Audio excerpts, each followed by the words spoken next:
It was supposed to be the easiest deal of his life. When Luke Tanner, a weary war veteran turned mechanic, saw the ad for a $1 ranch in Montana, he thought it was a scam.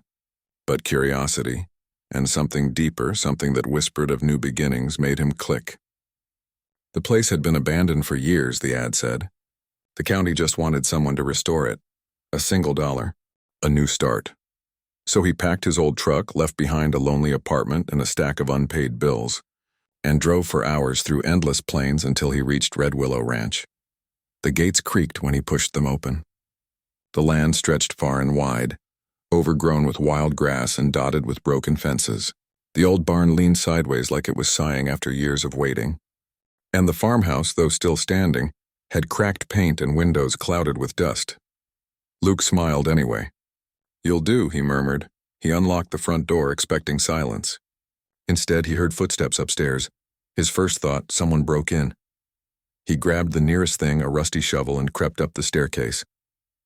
The footsteps stopped.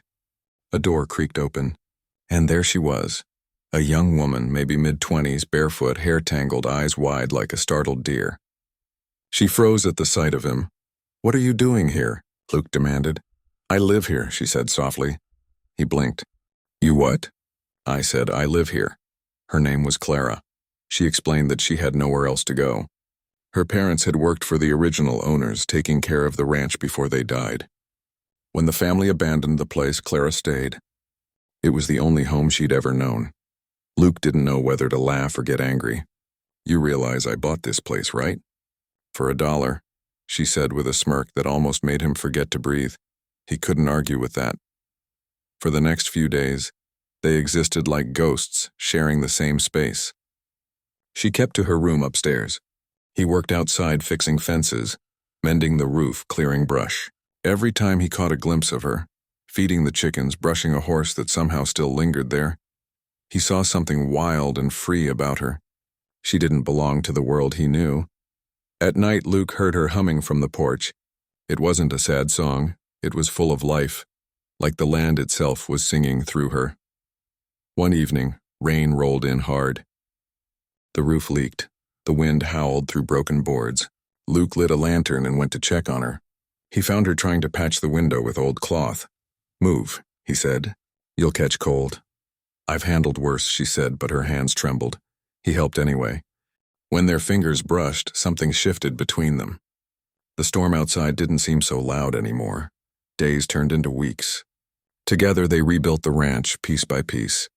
Luke taught her how to repair tools and fix the roof. Clara taught him how to ride horses and listen to the wind for signs of rain. Slowly, the ranch began to breathe again.